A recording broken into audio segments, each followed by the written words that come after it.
저는 지난주부터 여러분들과 함께 사도신경에서 강해를 시작했습니다. 사도신경은 우리 믿는 모든 세계의 모든 기독교인들이 우리가 믿는 것은 이것입니다라고 고백하는 우리의 신조예요. 우리의 영어로 하면 creed, 신조, 신앙의 고백이 됩니다. 우리가 이 사도신경에 대해서 알아야 되는 것은 우리가 이제 하나님을 믿을 때, 또 성경에서 우리가 하나님을 믿을 때는 그냥 막무가내하게 막연하게 하나님을 믿는 것이 아니라 성경에서 계시된 하나님을 믿는 것이고, 또한 기독교 역사가 이게 어제 시작된 게 아닙니다. 1년 전, 10년 전에 시작된 게 아니고 100년 전에 시작된 게 아닙니다. 2000년을 흐르면서 역사적인 배경 가운데 역사에서 증명되고 세워진 이 기독교 교리가 무엇인가? 이 기독교의 가장 근본적이고 기본적인 교리가 바로 이 사도신경에 나와 있기 때문에 나는 믿습니다라고 고백을 하며 바로 이것을 믿는다고 말을 할 수 있어야 되기 때문에 사도신경의 강해를 시작하게 된 것입니다.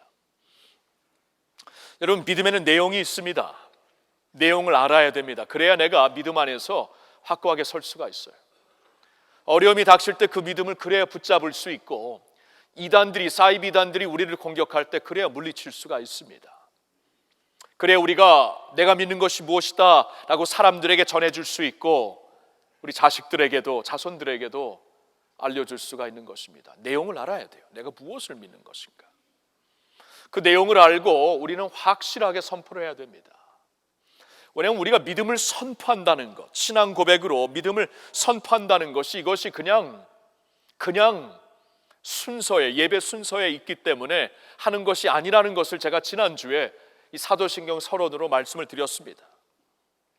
믿음을 선포하는 것, 신앙을 고백한다는 것은 엄청난 의미가 그 안에 있습니다. 먼저 이것은 예배라고 말씀을 드렸죠. 예배. 내가 예수는 나의 주입니다 하고 선포를 하는 것은 주님께 영광을 돌리는 예배예요. 성경을 보면은 다 주님의 무릎을 꿇고 입술로 예수를 주로 신하여 하나님께 영광을 돌린다, 예배로 설명이 되고 있습니다. 신앙 고백을 한다는 것은 또한 권세입니다. 믿는 것은 권세예요. 우리가 믿는 데에 권세가 없으면 믿음이라고 할 수가 없죠. 권세예요, 파워. 근데 이 파워이 어디서 오는가? 성경을 보니까 신앙을 고백하고 믿음을 선포할 때 권세가 주어집니다. 베드로가 예수님을 향하여 당신은 그리스도이십니다, 살아계신 하나님의 아들이십니다라고 신앙을 고백했을 때 예수님께서 이런 말씀을 하시죠. 야, 그 신앙 고백 위에 내가 교회를 세운다. 그리고 이 교회에는 음부의 권세를 이길 수 있는 권세를 주겠다. 신앙 고백과 함께 교회를 세워주시는데 거기에 권세가 따른다고 말씀을 하십니다. 그리고 믿음을 고백한다는 것은 하나됨의 센터입니다. 센터. 우리가 이 기독교라는 것은 역사적인 믿음이기 때문에 역사 가운데 살았던 모든 성도들과 하나가 되며 지금 이 지상에 살고 있는 모든 성도들과 교단을 초월하여 문화와 언어와 배경을 초월하여 하나가 될 수 있는 길은 사실 생각해 보면 신앙 고백이에요. 그렇죠? 우리가 핀란드 성도들과 같이 언어가 통합니까?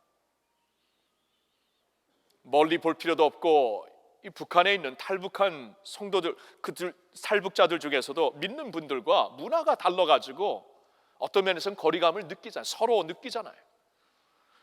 다른 방법으로 하나가 될 수가 없습니다. 믿음으로. 그렇죠? 우리가 믿는 것은 이것입니다. 내가 누구가 되었던, 어느 나라에 살고 있던, 어느 시대에 살았던 우리는 우리 믿음이 여기에 있습니다 고백을 할 때에 그 신앙 고백으로 하나가 될 수 있는 것입니다. 자, 그래서 이 신앙 고백은 굉장히 중요한 거예요. 이 믿음을 선포한다는 것을 우리가 습성적으로 말하듯이 할 수가 없는 것입니다. 예배로서, 권세로서, 하나됨으로써 우리가 해야 된다는 것입니다. 자, 그럼 오늘부터는 내용을 보겠습니다. 나는 믿습니다라고 시작되는 이 사도신경의 내용이 그럼 무엇을 믿는 것이라고 우리에게 가르쳐 주는 것인가? 첫 번째로 오늘 보는 것은 우리는 하나님을 믿는데 그 하나님은 전능하신 하나님 아버지가 된다고 우리는 믿음을 고백합니다. 다음 주에 하늘과 땅을 창조하신 하나님에 대해서 또한 보겠지만, 오늘은 전능하신 하나님 아버지, 영어로 보면 그렇게 나와 있죠. I believe in God the Father Almighty, 이렇게 시작이 됩니다. 전능하신 하나님 아버지를 믿는다고 우리는 고백을 합니다. 이게 시작이에요. 이 전능하신 하나님이라는 것은 가장 위에 계신, 모든 이름 위에 계신, 홀로 영광을 받으시기에 합당하시며 역사를 주관하시는 하나님이 되심을 믿습니다. 그게 이제 신앙의 고백이죠. 전능하신 하나님이라는 것은. 근데 전능하신 하나님뿐만이 아닙니다. 아버지가 되세요. 그냥 그 높은 곳에서 온 세상을 통치하시고 관리하시는 분이 아니라 우리의 아버지로서, 아버지는 우리에게 관심이 있는 분입니다. 그는 예수 그리스도의 아버지 하나님, 우리가 예수 안에 있을 때 예수 안에서 우리의 또한 아버지가 되시는 하나님이시기에 전능하신 하나님 아버지를 내가 믿는다고 고백을 하는 것입니다. 우리 한번 같이 저를 따라 외쳐볼까요? 나는 전능하신 하나님 아버지를 믿습니다. 여러분, 오늘 본문에서도 예수님이 바로 이 면을 제자들에게 가르쳐 주시죠. 제자들이 예수님께 요청을 합니다. 주님, 우리에게 기도하는 것을 가르쳐 주세요. 우리도 기도하고 싶은데 어떻게 기도하면 될까요? 예수님이 말씀하시면 너희는 이렇게 기도하여라. 하늘에 계신 우리 아버지여, 이름이 거룩히 여김을 받으시오며 나라에 임하옵시며. 하늘에 계신 우리 아버지께 기도하라고 말씀을 해주십니다. 여기 명확하게 나와 있죠. 이 기도라는 것은 믿는 자들의 가장 기본적인 모습인데, 우리가 기도할 때는 예수의 이름으로, 예수님의 이름으로 성령님의 도우심을 받아 하나님께 기도하는 것인데, 기도드리는 하나님이 어떤 분이신가? 전능하신, 하늘에 계신, 전능하시다, 홀로 하늘에 지존하시는, 하늘의 보좌에 계시는 전능하신 하늘에 계신 하나님, 그런데 아버지, 나의 기도를 듣기 원하시고 나에 대하여 사랑이 있으신 아버지께 기도하는 것이다. 처음부터 예수님이 기도문을 우리에게 가르쳐 주시면서 하나님이 어떠한 분이신가를 우리에게 알려주시고 있습니다. 이게 우리의 신앙 고백의 기초입니다. 첫 스텝입니다. 여기서부터 서는 거예요. 전능하신 하나님 아버지를 나는 믿는 것이다 라고 말입니다. 여러분, 성경을 보면은 히브리서 11장에 믿음을 갖고 살았던 믿음의 선진들이 나옵니다. 한번 그들이 무엇을 믿었는가 보기를 원하는데요, 히브리서 11장 한번 펴보실래요? 성경 있으신 분들 펴보시고, 아이폰 핸드폰 쓰시는 분 핸폰으로 성경 펴보시면 됩니다. 히브리서 11장에서 한번 쭉 다 볼 수는 없지만 믿음의 선진들이 무엇을 믿는 것인가 우리가 보기를 원합니다. 여기 나온 믿음의 선진들은 구약 성도들입니다. 그러면 예수 그리스도가 오시기 전에 하나님을 믿고 살았던 사람들이죠. 물론 그들이 장차 오실 메시아 예수를 믿은 것이지만 그들의 primary faith는, 그들이 갖고 있었던 이 중심적인 믿음은 구약 시대의 하나님이었죠. 근데 어떠한 하나님을 믿었던 것인가 우리는 말씀에서 분명히 볼 수가 있습니다. 자, 11장에 어떻게 시작되는가? 처음 두 절을 보면은 믿음은 바라는 것들의 실상이요 보이지 않는 것들의 증거니 선진들이 이로써 증거를 얻었느니라. 여기 보면은 우리의 육안으로 볼 수 없는 것을, 볼 수 없는 하나님을 그들은 보았다고 합니다. 육신의 눈으로 볼 수 없는 하나님이지만 여러분, 모든 것의 근원은 있잖아요. 모든 것의 근원이 있습니다. 모든 것의 시작이 있습니다. 그래서 모든 것의 시작을 육신의 눈으로는 볼 수 없지만 믿음의 눈으로 볼 수 있는 하나님, 모든 것의 근원이 되시는 하나님을 그들은 믿었던 것이죠. 모든 것의 근원이 되었다는 것은 전능하신 하나님을 가리킵니다. 근데 그 하나님을 믿음의 눈으로 보아서 믿은 것뿐만이 아니라 그 하나님을 바랬다고 그러죠. 믿음은 바라는 것들의 실상이에요. 영어로 보면 hope로 나와 있습니다. 그 하나님께 소망을 두었다. 자, 이게 중요하지요. 전능하시어서 모든 것의 근원이 되시는 하나님이시지만 그 하나님을 나는 소망에 내가 바라는 소망의 근원으로 바라본다. 이렇게 믿었다는 것은 그분을 선하신 하나님으로, 나에 대해 선하신 관심과 사랑을 갖는 아버지로 믿었다는 것이에요. 믿음의 선진들이 전능하신 하나님, 동시에 아버지가 되신 하나님을 믿었다는 것입니다. 구체적으로 볼까요? 7절을 보세요. 믿음으로 노아는 아직 보이지 않는 일에 경고하심을 받아 경외함으로 방주를 준비하여 그 집을 구원하였으니. 자, 노아는 성경을 보니까 120년 동안 방주를 지었습니다. 큰 배를 지었습니다. 하나님의 지시에 따라. 여러분, 건조한 땅에 120년 동안 큰 방주를 지은 것은 사람들 보기에는 정신 나간 모습이었습니다. 120년 동안 그와 그의 자식들은 사람들의 모욕을 받으며 욕을 받으면서 인내했던 것입니다. 근데 노아는 여기 보니까 믿음으로 하나님을 경외하여서 방주를 지었다 그랬죠. 그러니까 세상의 언론보다는 하나님의 말씀에 더 기울였다. 귀를 기울이고 하나님의 말씀에 더욱더 초점을 두었다는 것입니다.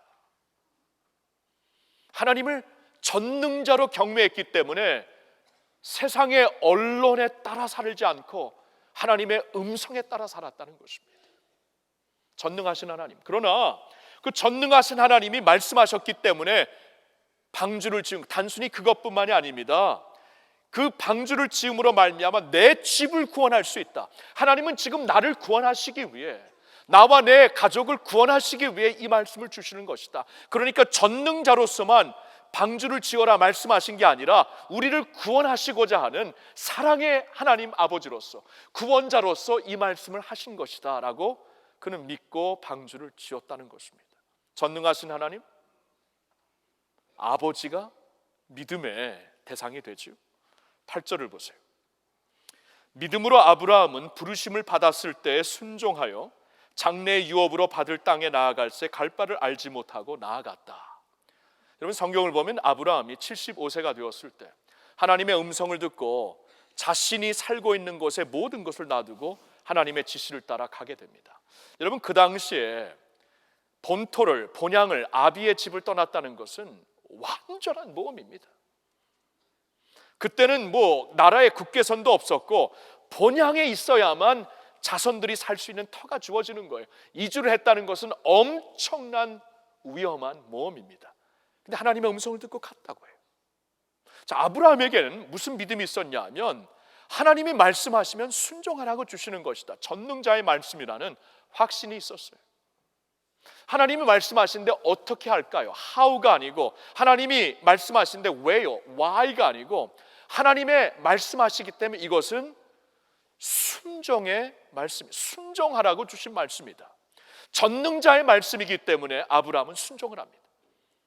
갈 바를 알지 못하지만, 하나님께서 지시하신 땅 자세히 알지 못하지만 그 방향을 향해 약속을 붙잡고 가게 됩니다. 근데 중요한 것은 갈 바를 알지 못하지만 그는 장래 유업으로 받을 땅을 향해 나아갔다. 약속을 붙잡았다는 겁니다.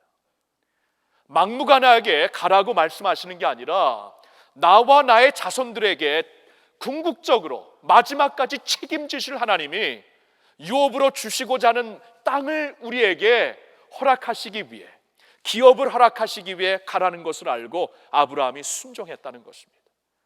아버지, 사랑하시고 관심을 가지시는 아버지로 하나님을 바라보았다는 것이에요. 이게 명확하죠. 전능하신 하나님, 나를 사랑하시는 아버지. 11절을 보세요. 사라에 대한 말씀인데, 아브라함의 아내 사라에 대해서 우리가 많이 생각을 안 하는데 보세요. 성경은 믿음으로 사라 자신도 나이가 많아 단산하였으나 잉태할 수 있는 힘을 얻었으니 이는 약속하신 이를 미쁘신 줄 알았음이니라. 사라가 이제 아이를 낳을 수 있는 나이가 훨씬 지났습니다. 그런데 하나님께서 아들을 약속하셨거든요. 후손을 약속하셨기 때문에 약속하신 그분이 누구이신가? 전능자, 불가능을 가능케 하시는 하나님이라고 믿고, 불가능을 가능케 하시는 하나님으로 믿고, 가브리엘 천사가 이 처녀 마리아에게 와서 너가 잉태하게 될 것이다. 어찌 그리할 수 있습니까? 저는 처녀로서 남자를 모릅니다. 사람에게 불가능한 것은 하나님께 불가능하지 않다. 하나님께는 가능하다. 전능하신 하나님이시기 때문에 할 수 있다는 믿음을 가졌는데, 전능하신 하나님뿐만이 아니라 가능케 하시는 하나님뿐만이 아니라 약속하신 믿으신 그분을, 신실하신 그분을, 약속을 반드시 지켜주시는 아버지로서 그분을 믿고 살아가 하나님께 나왔다, 그런 말씀을 하십니다. 16절을 보세요. 아브라함부터 그 요셉까지 족장들 전체를 가리켜 말씀합니다. 그들이 다수죠. 그들이 이제는 더 나은 본향을 사모하니 곧 하늘에 있는 것이라. 이러므로 하나님이 그들의 하나님이라 일컬음 받으심을 부끄러워하지 아니하시고 그들을 위하여 한 성을 예비하셨느니라. 자, 여기 나온 믿음의 족장들은, 믿음의 선진들은 더 나은 본향을 사모하며 살았다. 세상에 집착되지 않았다는 것입니다. 여러분, 우리가 세상에 살고 있는데 세상에 집착되지 않는다는 것은 엄청나게 어려운 일입니다. 이거 쉽지 않아요. 우리가 세상에 살고 있는데 어떻게 세상에 집착이 안 됩니까? 그런데 믿음의 선진들은 세상에 집착되지 않았다. 더 나은 본향을 사모하며 살았다. 왜? 그 본향이 전능자의 나라인 것을 알았기 때문에.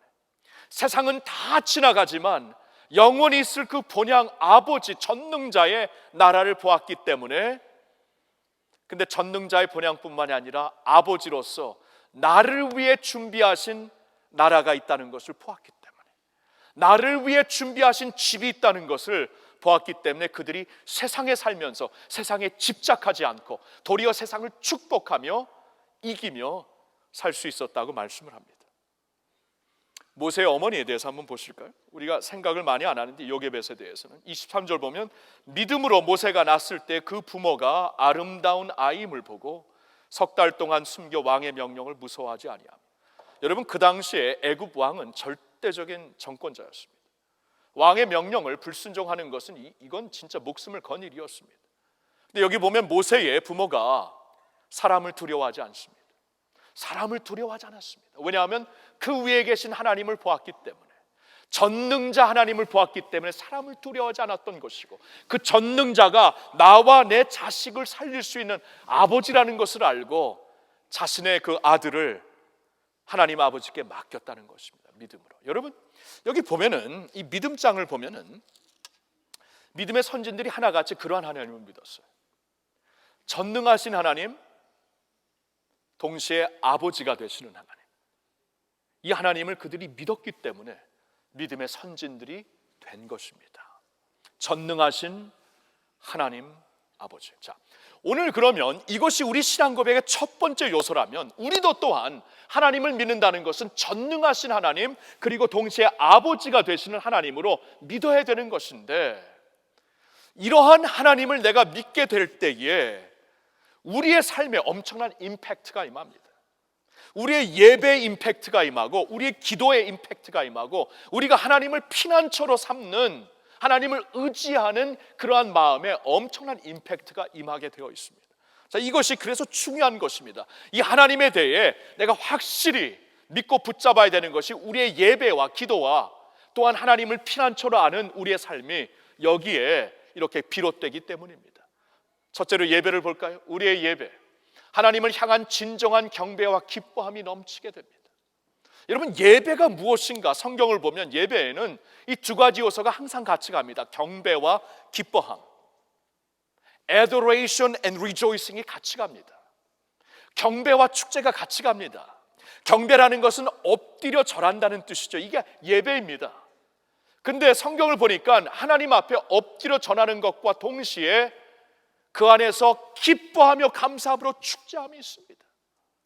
근데 이 예배가 언제 가능한가? 하나님이 누구신가를 알아야만 가능한 것이에요. 여러분, 이슬람 종교를 갖고 있는 무슬림 이웃에게 물어보세요. 당신은 하나님을 어떻게 예배하는가? 하나님을 예배할 때 완전히 두려움과 경외함으로 무릎 꿇고만 예배, 다른 것을 몰라요. 그들이 아는 하나님이 높이 계시고 우리가 알 수 없고 홀로 계신 하나님만을 그들이 알고 있기 때문입니다. 그런데 또 어떤 그 종교를 보면은 그냥 그 앞에서 그냥 완전히 자신의 그 감정을 완전히 절제를 잊어버리고 막 그렇게 막 그냥 돌고 그런 사람들이 있어요. 그들이 알고 있는 그 신에 대한 이미지가 그랬기 때문입니다. 그런데 우리는 성경의 하나님을 믿잖아요. 성경에서 계시된 하나님을 믿는 것인데 그 하나님은 어떠한 하나님이신가 분명히 말씀하십니다. 그분은 전능하시고 아버지가 되시기 때문에 이 하나님을 우리가 제대로 인식을 한다면 그 앞에 경배를 드리며 또한 그 앞에서 기뻐 축제하는 예배가 반드시 같이 가야 된다는 것이에요. 우리의 예배가 그럴 때 진정한 예배가 됩니다. 여러분, 제가 시편 100편을 한번 읽어볼 테니까 여러분 한번 듣기만 해보세요. 이 시편 100편은 이스라엘 백성들을 이제 예배하는 자리로 부를 때, call to worship을 할 때에 많이 인용된 말씀입니다. 근데 이 시편 100편의 말씀을 들으면서 어떠한 이미지와 분위기가 형성이 되는가 한번 들어보세요. 온 땅이여 여호와께 즐거운 찬송을 부를지어다. 기쁨으로 여호와를 섬기며 노래하면서 그의 앞에 나아갈지어다. 여호와가 우리 하나님이신 줄 너희는 알지어다. 그는 우리를 지으시니요 우리는 그의 것이니 그의 백성이요 그의 기르시는 양이로다.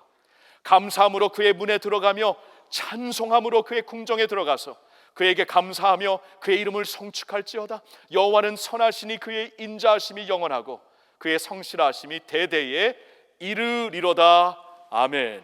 여러분, 이 시편을 들어보면은 분명히 성축함, 경배함이 있습니다.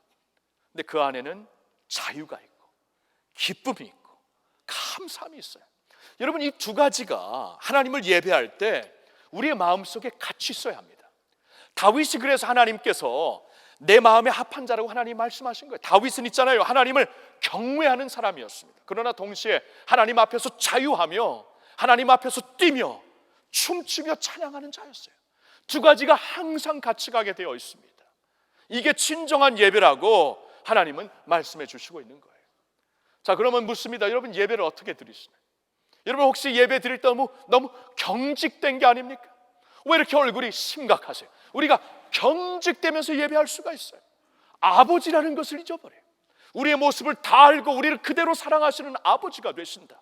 자유로울 수 있습니다. 감사할 수 있습니다. 아버지 앞에서 뛰면서 춤추며 찬양을 할 수가 있습니다. 동시에 그는 전능하신 하나님이기 때문에 우리가 경솔하게 나올 수가 없어요.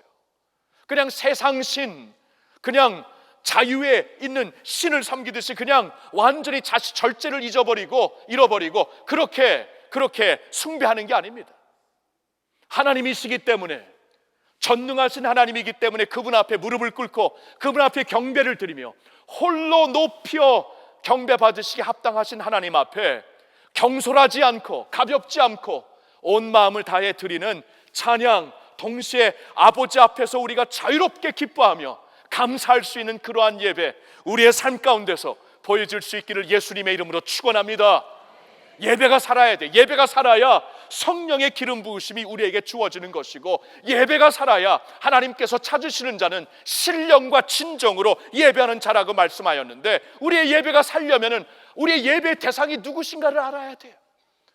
그래야 그분 앞에 무릎 꿇는 것, 경배하는 것, 순종하는 것, 순복하는 것, 자신을 낮추는 것을 배울 수 있는 것이고, 동시에 그분 앞에서 다시 일어나 새 힘을 얻고 찬양하며 기뻐하며 예배하며 감격하며 감사하며 주님 때문에 새 힘을 얻고 나갈 수 있는 예배자들이 될 줄로 믿습니다.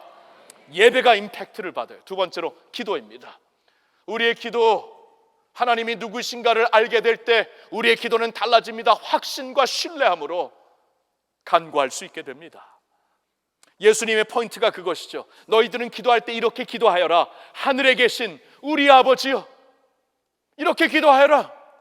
여러분, 우리가 하늘에 계신 전능하신 하나님께 기도하는 거예요. 사람의 손으로 목수가 만든 어떠한 나무로 만든 모형 앞에 기도하는 게 아니잖아요. 사람의 손으로 깎은 돌 앞에, 우상 앞에 비나이다 기도하는 게 아니에요. 사람의 손으로 만든 어떠한 모형 앞에 기도하는 게 아니라 하늘에 계신, 스스로 계시고 영원부터 영원까지 계신 하나님 앞에 우리는 기도하는 줄로 믿습니다. 근데 그 하나님은 있잖아요, 아버지가 되십니다. 우리를 사랑하시는 분이, 우리를 사랑하셔서 당신의 독생자를 아끼지 않고 보내주신 분이, 그분은 우리의 이름을 아시는 분이. 그래서 시편 기자는 양처럼 목자 앞에 나가듯이 내 이름을 불러주시는 목자 앞에 나가듯이 기뻐함으로 예배를 드린다고 말씀하고 있잖아요. 그렇죠? 우리는 기도할 때 아버지, 나를 아시고 나의 필요를 아시고 아버지가 되시기 때문에 이 우리 자녀들이 아빠 부르면서 우리의 부족한 것, 필요한 것을 아빠에게 알리는 것 듣기 원하시고, 너무나 내추럴한 것입니다. 너무나 자연적인 것이고, 아버지로서는 이제 자식들의 그 간구를 듣고 들어주시기를 원하시는, 선하시고 온전하시고 기뻐하시는 것으로 채워주시기를 원하시는 하나님이 되신다는 것이에요. 중요한 것은 하나님의 선하시고 기뻐하시고 온전하신 뜻으로 우리 기도를 응답하신다는 겁니다. 이거 참 중요해요. 우리가 우리의 기도를 분명히 들으시고 응답하시는데 하나님의 선하시고 기뻐하시고 온전하신 뜻이에요. 전에도 말씀드렸지만 제가 학생 때에 제가 참 사모하는 자매가 있었어요. 하나님, 저 사람을 제 아내로 만들어주세요. 엄청나게 기도했는데 안 들어주셨습니다. 왜냐하면 진짜 아내가 기다리고 있었기 때문이에요. 그러니까 그 자매에게도 진짜 남편 될 사람이 기다리고 있었고, 저에게도 진짜 아내가 될 사람이 기다리고 있었기 때문에 그때도 하나님이 기도를 안 들어주시는 게 아니에요. 우리는 많은 때 착각을 합니다. 내 뜻대로 들어주셔야만 들어주시는 것이라 생각해요. 여러분, 자식들이 여러분 앞에 나와갖고 아빠가 피는 그 담배 나에게 주세요. 그럼 주십니까? 담배 펴서도 안 되지만 하여튼 주시지 않잖아요. 여러분, 우리가 아버지로서 허락할 게 있고 허락하지 않을 게 있습니다. 예스도 응답이지만 노도 응답이고, 어쩔 때는 왜 기다리는 것도 응답이에요. 믿습니까? 근데 기도하라는 거예요. 그러나 기도하면 들어주시기 때문에. 근데 우리가 기도할 때 확신을 갖고 하나님 아버지가 되시기 때문에, 전능자가 되시기 때문에 확신을 갖고 사람의 만든 모형 앞에, 우상 앞에 절하며 비는 게 아니라 하나님께 간구하는 것이기 때문에, 그것도 아버지께 간구하는 것이기 때문에 확신과 믿음을 갖고 간구하는 것이에요. 지난주 원코리아 청년 수련회에서 참 감격이 되는 간증을 들었어요. 여러 각국에서 온 청년들이 왔기 때문에 그들의 스토리를 우리는 군데군데 시간마다 들었습니다. 그 중에 모두의 스토리가 너무나 가슴을 뭉클하게 했는데, 그 중에 하나 이 탈북 청년의 간증입니다. 그 탈북 청년 형제는 한국에 와서 지금 성공 사례예요. 한동대 나오고 지금 LG에서 좋은 잡을 갖고 있습니다. 근데 그는 참 하나님을 사랑합니다. 하나님을 진짜 믿어요. 진짜 믿어요. 여러분, 진짜 믿는 사람 다르잖아요. 그렇죠? 진짜 믿어, 진짜. 네, 이 청년이 간증을 합니다. 그가 어떻게 하나님을 만나게 되었고 믿게 되었는가. 탈북하기 전에 그의 새어머니가 그를 불러서 이런 충고를 했다고 합니다. 아마 그 새어머니가 주님을 믿는 북한의 성도 중에 한 분이었나 봐요. 얘야, 너에게 아주 필사적인 일이 닥칠 수 있다. 그럴 때 너는 이것을 해라. 하나님 아버지께 도와달라고 기도하고 예수님의 이름으로 기도하거라. 근데 그 청년은 그때 그 말을 그냥 귀새겨 마음에 새기지 않았다고 합니다. 귀를 열고 듣지 않았다고 해요. 그냥 이 공산국가에서 자라난 자로서 전혀 그 생각도 안 하고 잊어버렸는데, 북한을 탈출해서 중북 땅에 갔을 때 이제 브로커를 통해 그 그룹이 어느 한 그 빌딩의 한 방 안에서 이제 숨어 있었는데 갑자기 공안이 닥쳤다고 합니다. 여러분, 탈북민들에게 물어보세요. 공안이 닥친다는 것은 죽음과 같은 것입니다. 그 순간에 거기 있는 모든 그들이 얼굴에 색이 변하면서 가슴이 땅에 떨어지는 그러한 두려움이 그들을 사로잡았대요. 다들 어쩔 줄을 모르고 이젠 죽었구나 하고 있는데, 그때 갑자기 새어머니가 주신 말씀이 기억이 나서 이 형제는 눈을 감고 하나님 아버지를 부르며 처음으로 기도를 했대. 그 예수님의 이름으로 기도를 했대. 기도가 끝날 때쯤 그 공안이 이제 그 통역하는 조선족 한 분과 와서 그를 흔들더래요. 그러면서 그는 흔들어서 이제 끝났구나 생각을 했는데, 전혀 예상의 밖에 말을 꺼냈다고 합니다. 당신 한국 사람입니까? 물었대요. 왠지 그가 기억하기로는 한국에서 왔다고 얘기를 하면 산다는 얘기를 듣고 기억을 했기 때문에 한국 사람이라고 얘기를 했다고 합니다. 그럼 한국 어디서 왔냐? 물었대요. 근데 서울뿐이 아는 곳이 없었대요. 그래서 서울이라 그랬대요. 그럼 이제 주소를 대라고 하면 끝나는 건데 더 이상 묻지를 않고 예상 밖의 또 질문했대. 그럼 이 사람들도 다 한국에서 왔습니까? 왜냐하면 이제 중국에 이렇게 그 단기 선교로 그룹이 갈 때가 있기 때문에, 또 여행으로 갈 때가 있기 때문에 이 사람들도 한국에서 온 사람들입니까? 머리로는 아니라고 분명히 해야 되는데, 왜냐하면 한 사람이라도 아닌 것이 이제 들통이 나면, 신분증으로 들통이 나면 다 죽게 되기 때문에 아니라고 해야 되는데 입술에선 그렇다고 얘기를 했대요. 그래서 이제 그 얘기를 한 다음에 큰일 났다, 이제는 끝났구나 했는데 또 예상 밖의 말을 합니다. 그러면 한국 사람들이니까 다 이 방에서 이제 여기서 가시면 된다고, 나가시면 된다고 얘기를 했대요. 다들 너무나 놀래가지고 다들 그냥 놀란 김에 일어나가지고 방을 나가려고 하는데 문이 굉장히 작았다고 합니다. 이 작은 문을 그냥 서로 나가려고 해서 그냥 못 나가고 있을 때 이 공안이 뒤에서 그의 어깨를 또 탁 잡았다고 합니다. 이제는 들통났다, 끝났구나, 이거 뻔하잖아요, 이게 도망치려고 하니까.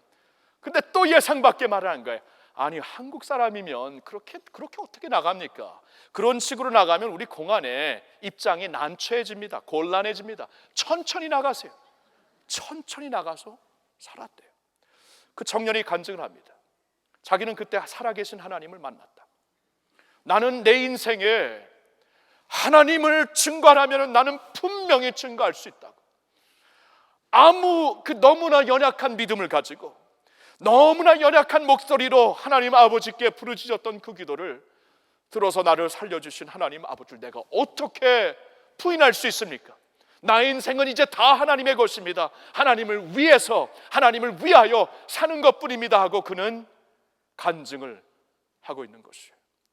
우리 하나님 아버지는 이러한 분이심을 믿습니다. 저도 믿어요. 그래서 하나님께 기도하는 것이에요. 주님의 선하시고 온전하시고 기뻐하시는 뜻을 내가 믿기 때문에 기도하는 것이고, 주님 안에서 살 수가 있는 것입니다. 이 확신은 하나님이 누구신가를 알 때 우리에게 주어지는 것입니다. 하나님이 그냥 막연한 신이 아니라, 멀리 있는 어떠한 그 창조주 신이 아니라 전능하시되 나의 아버지가 되시는 하나님이시다. 예수 그리스도의 아버지, 그리스도 예수 안에서 나의 아버지가 되시는 하나님이라고 내가 믿을 때 우리는 그 하나님 앞에 확신과 신뢰함으로 기도할 수 있는 줄로 믿습니다. 기도가 달라져요, 기도가. 그리고 이 하나님을 내가 확실히 알고 믿게 될 때 우리의 신뢰가 달라집니다. 우리의 신뢰. 피난처 되시는 하나님 안에서 우리는 살게 되는 것입니다. 피난처. 여러분, 성경을 보면은 특별히 시편에 하나님을 가리켜 피난처라는 그 언어를 많이 사용합니다. 피난처. 내가 피할 수 있는 분, 나의 그 안전 보호막, 나의 요새, 피난처라고 참 많이 말씀을 하고 있습니다. 하나님이 전능자시라면은, 그리고 나에게 관심이 있으시고 사랑이 있으신 아버지시라면 그는 나의 피난처가 반드시 되는 거예요. 반드시. 우리가 세상을 살면서 앞을 예측 못합니다. 우리가 세상을 살면서 예상하지 못했던 일들이 많이 생깁니다. 그래서 우리는 피난처가 필요해요. 그 피난처로 달려나갈 수 있어야 돼요. 갑자기 일이 어려워졌는데 우리는 자꾸 사람을 의지합니다. 사람을 의지하고 사람을 찾다가 더 크게 당할 때가 참 많아요. 성경은 말합니다. 우리의 피난처, 전능자가 되시고 아버지가 되시어서 우리의 피난처가 되시기 때문에 하나님께로 오라고 하나님께서는 말씀해 주시고 있습니다. 그분에게 달려가면 되는 것이에요. 피난처 있으니 환난을 당한 자 이리 오라. 땅들이 변하고 물결이 일어나 산 위에 넘치되 우리는 두렵지 않네 하고 우리가 찬양을 하고 있지 않습니까? 그렇죠? 전능하신 하나님을 피난처로 부르고 있는 굉장히 아름다운 시편을 제가 소개해 드리겠습니다. 시편 91편 이제 영상을 통해 보겠는데 1절과 2절 먼저 우리 같이 읽어보겠습니다. 지존자의 은밀한 곳에 거주하며 전능자의 그늘 아래에 사는 자요, 나는 여호와를 향하여 말하기를 그는 나의 피난처요 나의 요새요 내가 의뢰하는 하나님이라 하리니, 여러분, 지존자는 하늘 보좌에 계신 분을 가리킵니다. 그곳에서 영원히 계신 지존자 하나님, 그리고 전능자 하나님. 근데 그 전능자이신 하나님을 가리켜 뭐라고 합니까? 그는 나의 피난처, 나의 요새, 나의 의뢰하는 하나님이다. 그 하나님이 아버지가 되시기 때문에, 확실한 전능자로서 나를 보호하실 수 있는 분이시기 때문에 나의 피난처라고 말씀을 하고 있는 것입니다. 그 다음 구절 3절을 볼까요? 같이 읽습니다. 이는 그가 너를 새 사냥꾼의 올무에서와 심한 전염병에서 건지실 것이미로다. 여러분, 새가 사냥꾼의 올무에 잡히면 끝난 겁니다. 게임 오버입니다. 게임 오버. 끝난 거예요. 근데 그 올무에서 우리를 건져주실 수 있는 전능자, 아버지 하나님. 그래서 심한 전염병에서 건지실 우리 하나님. 여러분, 전염병이라는 것은 오늘날 이 세상에 핵폭탄, 이 모든 것을 다 비롯하여 가장 두려운 것을 뽑으라고 하면 뭡니까? 전염병이에요. 얼마 전에도 에볼라 바이러스 때문에 온 세상이 발각 뒤집히는 일이 있었습니다. 이것이 서부 아프리카에서 조금만 전염이 되면은 온 세상이 파괴될 것이다. 막을 수가 없어요. 여러분, 그 역사를 보면은 가장 많이, 이 지상에서 사람들이 가장 많이 죽었던 요소는 전염병 때문입니다. 오늘날 21세기를 열고 있는 오늘날에도 전염병이 이렇게 무섭다면 수천 년 전에 전염병, 역병이라는 것은 말할 수가 없이 무서운 것이었습니다. 그런데 하나님께서 우리의 피난처가 되시는 하나님이 되시기 때문에 모든 심한 전염병에서 너희를 보호하고 너희를 건져주실 것이다, 하나님은 약속을 해주시고 있어요. 피난처가 되시기 때문입니다. 4절부터 6절까지의 말씀을 다 같이 읽습니다. 그가 너를 그의 깃으로 덮으시리니 내가 그의 날개 아래에 피하리로다. 그의 진실함은 방패와 손방패가 되시나니 너는 밤에 찾아오는 공포와 낮에 날아드는 화살과 어두울 때 퍼지는 전염병과 밝을 때 닥쳐오는 재앙을 두려워하지 아니하리로다. 여러분, 들으셨나요? 그가 너를 깃으로, 어미새가 새끼 새들을 자신의 날개로 이렇게 품고 보호하듯이, 그러면 그 어미새는 생명을 지키고 생명을 던져서 아기 새끼들을 보호하게 될 것입니다. 하나님이 그렇게 우리를 보호하신다는 것이, 하나님이 우리를 위해 생명을 바치셨잖아요. 독생자를 희생제물로 주셨다는 것은 자신의 생명을 주셨다는 것입니다. 하나님께서 생명을 바쳐서 우리를 사랑하시는 하나님이신데, 그분이 우리에게 날개를 펴씌워서 우리를 보호하시니 누가 우리를 화중에, 심판 중에 우리를 이끌 수 있을리요? 하나님이 우리와 함께 하시면 누가 우리를 대적하리요? 대적할 수 없는 줄로 믿습니다. 그래서 너는 밤에 찾아오는 공포, 낮에 날아드는 화살, 어두울 때 퍼지는 전염병, 밝을 때 닥쳐오는 재앙을 두려워할 필요가 없다고 시편 기자는 선포를 하고 있는 것입니다. 9절부터 11절의 말씀 같이 읽을까요? 내가 말하기를 여호와는 나의 피난처시라 하고 지존자를 너의 거처로 삼았으므로 화가 내게 미치지 못하며 재앙이 내 장막에 가까이 오지 못하리니 그가 너를 위하여 그의 천사들을 명령하사 내 모든 길에서 너를 지키게 하심이라. 아멘. 여러분, 이 말씀 들었나요? 우리의 피난처 지존자가 되시는 하나님께서 우리를 명하여 당신의 천사들, 사자들을 명령하여 보내셨다는 것입니다. 하나님의 백성들, 하나님을 믿는, 예수를 믿어서 하나님의 자녀가 된 모든 백성들을 위해 하나님께서 천사들을 보내셨다는 거예요. 여러분 아시나요?